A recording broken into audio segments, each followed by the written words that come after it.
Theorem आएगा उसमें हम लोग की जो थ्योरम जस्ट प्रूव किए हैं कि X H X inverse equal to H, उसका उपयोग करेंगे।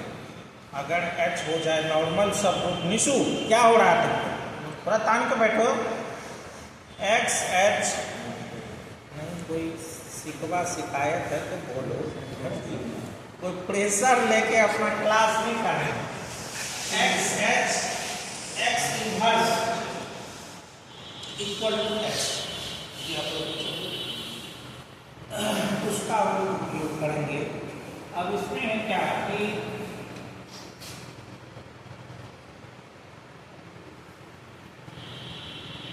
एक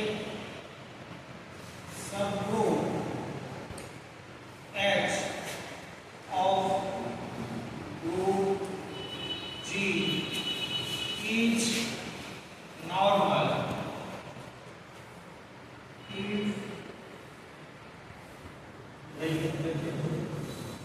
if each left opposite is right.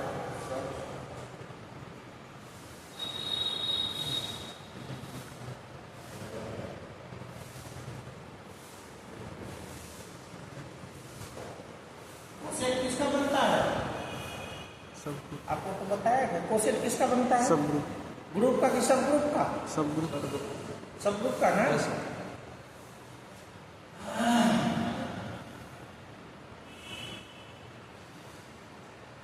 ये कहता है कि अगर कोई सब ग्रुप नॉर्मल है, अगर लेफ्ट कोसेट राइट कोसेट के बराबर हो जाए, मैंने शुरू का जो कंसेप्ट दिया नॉर्मल सब ग्रुप का वो भी यही था।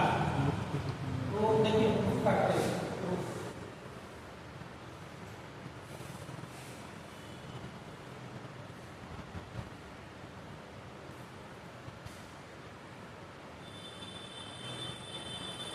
लेट पहला पार्ट फर्स्ट पार्ट,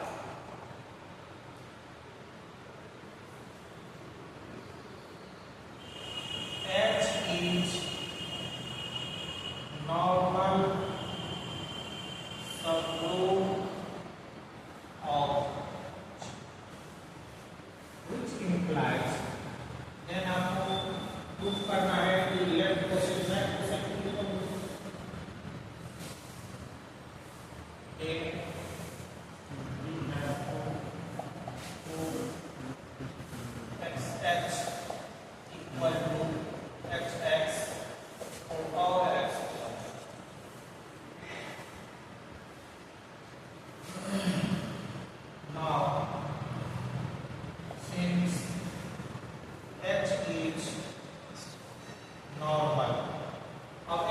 नॉर्मल करने से इस कंप्लीट हो गया कि H is normal subgroup. Normal का कुछ इसमें होता नहीं, 9th क्लास में नॉर्मल या इंटरमीडिएट के क्लास में नॉर्मल मीन्स परपेंडिकुलर है ना।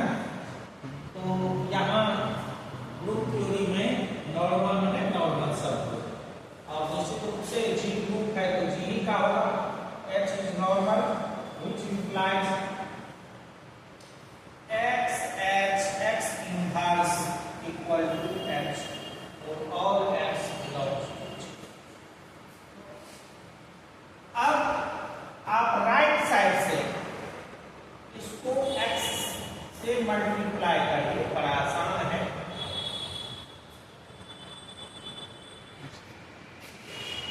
एसोसिएटिविटी लगाइए,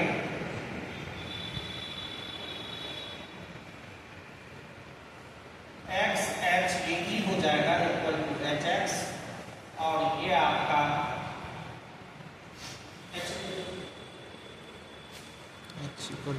ये कैसे एच देता है मालूम ना, वैसे ही तो दो तरह से इस बात को समझना।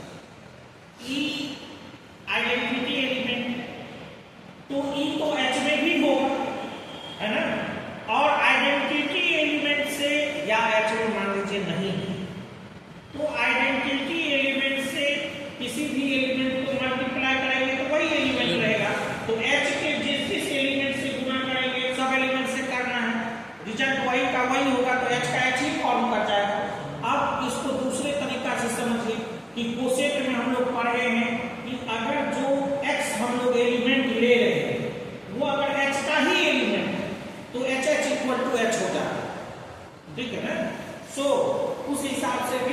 आपका ये h दे देगा, तो ये हो गया hx। सो पहला वाला कंडीशन आपका left coset equal to second part.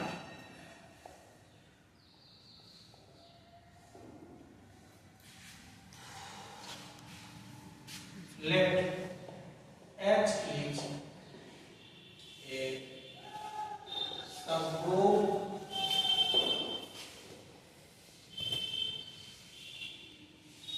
of G such that left coset is equal to right. अब यहाँ एक इसमें बड़ा अच्छा प्रूफ किया है। अगर सीधे हम लोग xh इक्वल टू hx ले गए तो एक सिंपल प्रूफ होगा, लेकिन कभी कभी क्या होता है कि आप x लेके लेफ्ट कोसेट जनरेट किए, है ना, और कोई दूसरा एलिमेंट लेके आप राइट कोसेट जनरेट किए, तो वो भी सेम हो जाता है। सो इसमें ये नहीं कह रहा है कि आप जो कोसेट बना रहे हैं, है ना, वो कोसेट लेफ्ट और राइट दोनों सेम ही एलिमेंट से जनरेट होना चाहिए, ऐसा नहीं कह रहा। ठीक है। सो हम लोग यहां क्या करेंगे कि let x belongs to G and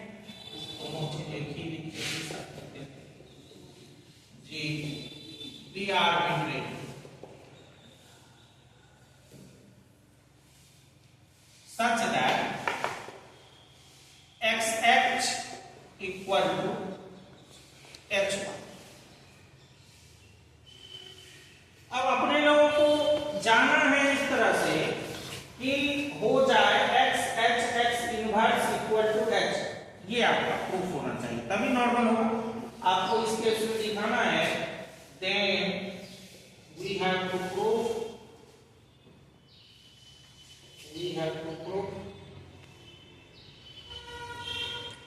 h is not।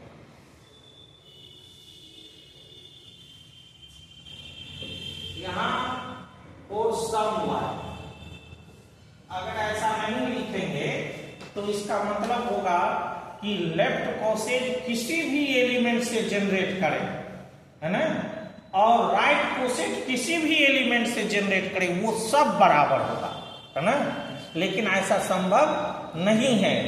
सो अगर x से हम लोग जनरेट करेंगे तो इसमें अगर मान लीजिए ये डिसिमिलर भी है तो भी अगर कुछ एलिमेंट के लिए सही है तो जब हम लोग y के बदला में x डालेंगे तो उसके लिए सही होगा ही, लेकिन g का जितना भी एलिमेंट है उससे अगर हम लोग जनरेट करेंगे कोसेट तो लेफ्ट कोसेट और राइट कोसेट सब बराबर ही होगा, ऐसा नहीं इसमें और सम।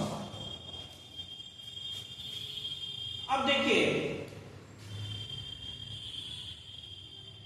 तो सर x और y में रिलेशन का होगा सम y के लिए, हाँ कुछ y के लिए उसके बीच कोई रिलेशन होगा x के साथ, x के साथ वो x के इक्वल भी हो जाएगा, इक्वल होगा तब तो वो कंडीशन फुलफिल करेगा ही, है ना, लेकिन कुछ एलिमेंट ऐसा होगा जो उसके लिए, अब मान लीजिए जैसे कभी कभार क्या होता है कि x और y का काम अगर x इनवर्स भी करें, उससे x इनवर्स से अगर हम लोग राइट कोसेट जनरेट कर दें हो सकता है वो से, यहाँ तो ये रिलेशन हो गया x का इनवर्स y में है। हाँ, सो हम नहीं जानते हैं कि जो दे रहा है, ये जो दे रहा है कि लेफ्ट कोसेट और राइट कोसेट इक्वल है, सो राइट कोसेट किससे जनरेट हो रहा है, किस किस एलिमेंट से, सो मालूम नहीं है।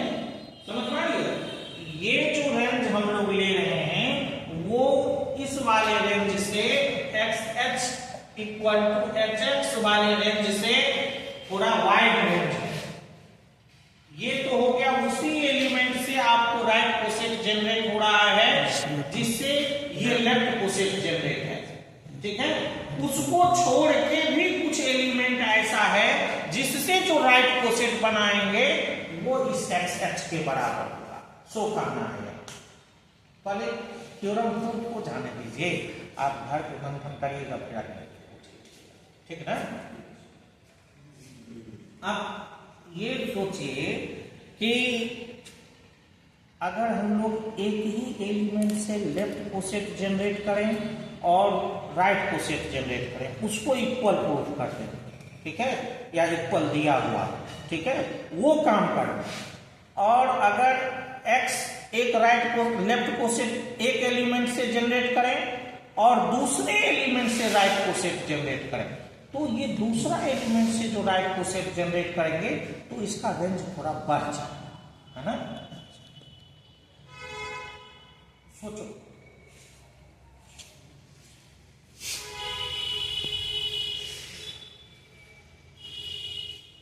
अब देखिए, आप जानते हैं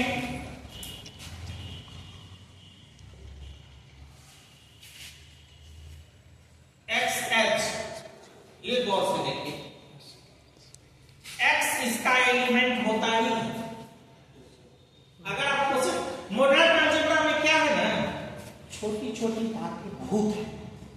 ये नहीं है कि एक थ्योरम पढ़े, एक फॉर्मूला पढ़े और उस पर 10 को 20 को सवाल बना लिए, फिर एगो पढ़े। एक वो थ्योरम पढ़ने के लिए 10 को 20 को छोटा छोटा बात है, तो उसको थोड़ा याद रखना पड़ता है। कोसेट ये थ्योरम हम लोग प्रूव किए, आप समझिए कि एच भी उसका एक दिया हुआ है कि ई इसका एलिमेंट होता ही है एच का, और उसको अगर हम लोग एक्स से मल्टीप्लाई करेंगे तो एक्स ही बनेगा, तो एक्स वो इसका एलिमेंट होगा कि नहीं। सो एक्स इसका एलिमेंट है। अब देखिए गौर से, X belongs to X H equal to H Y, X belongs to X H, ये लेफ्ट कोसेट का एलिमेंट हुआ, और यहां दिया हुआ है कि ये लेफ्ट कोसेट इस राइट कोसेट के इक्वल है, और गौर से आइए, सो ये x बिलोंग्स कर गया एच वाई, ये दोनों से एक ही है, और अगर ये एलिमेंट इसमें बिलोंग्स करता है तो ये एलिमेंट इसमें भी तो बिलोंग्स करेगा। तुम्हारा क्या नाम होता है, क्या नाम होता है, रजत, तुम्हारा काम क्या कर रहे हो, और अभी यहाँ ठीक है ना, इस स्टेप में समझ में ये सोच के चलो कि एक्स एच बराबर एच वाई दिया हुआ, ठीक है ना, तो हमको वो चीज प्रूफ करना थोड़ा कठिन है, समझ पा रही है ना।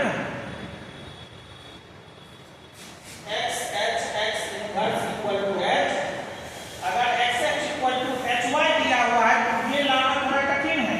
अगर x H equal to H X दिया हुआ है तो उससे ये फटाक से तुरंत आ जाएगा, है ना।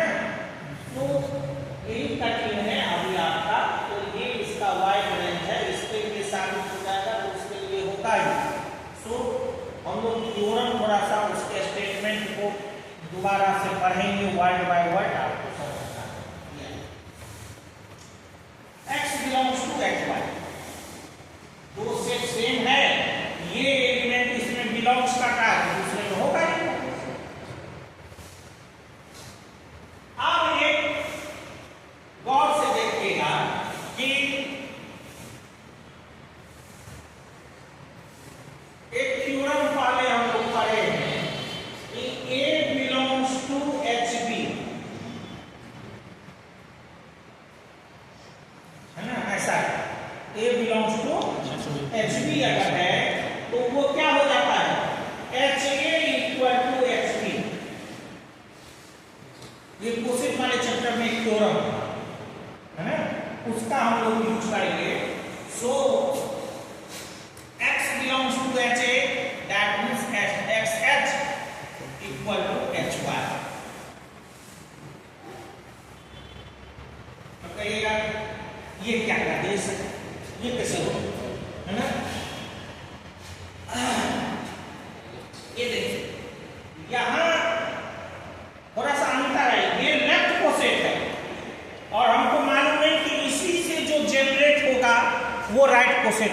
ठीक है ना, और वो इसके इक्वल होगा। सो यहां से x बिलोंग्स टू अगर किसी कोसेट में है तो उससे अगर राइट कोसेट जनरेट कर देगा तो वो इस कोसेट के बराबर ही है। अब फिर से आ जाए, x इक्वल टू तो आपको दिया हुआ है ये,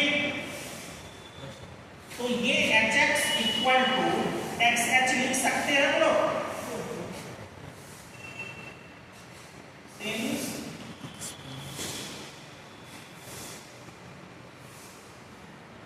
hy equal to xh।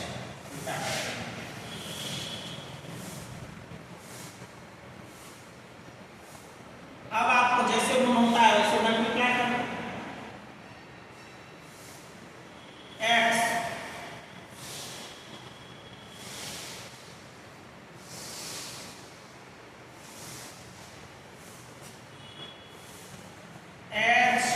x inverse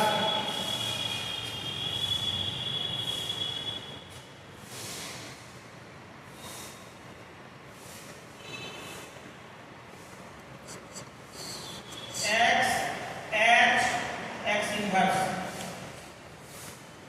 right side से x इनवर्स से हमने मल्टीप्लाई कर दिया, एक से सेट बनाया। ये आपका ही, सो दिस इज h और this is x h x inverse. इसको इस तरफ से लिखिए, x h x inverse equal to h। यही कंडीशन था जो कि h को नॉर्मल सब रूट बनाता था। So which implies h is normal. तो अब आइए, अगर आप उससे x h equal to h x लेते, कंडीशन यहां से होता, समझ में आ रही है? और इसको दिखाने के लिए इतना काम किया गया, ठीक है।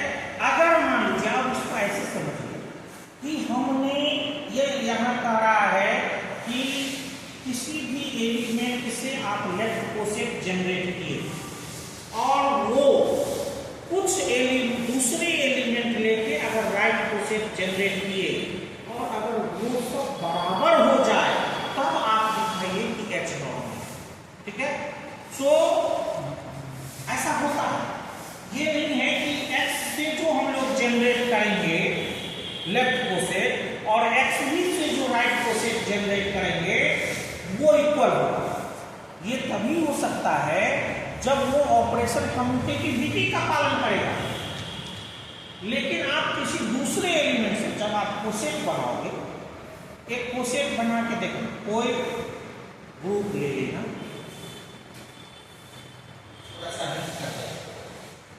एक आप हम लोग बहुत सारा उसमें पढ़े हैं, 1 -1 i minus i, fourth root of unity से एक ग्रुप फॉर्म कीजिए अंडर बाइनरी ऑपरेशन मल्टीप्लिकेशन, और एक h ग्रुप ले लीजिए 1 - 1।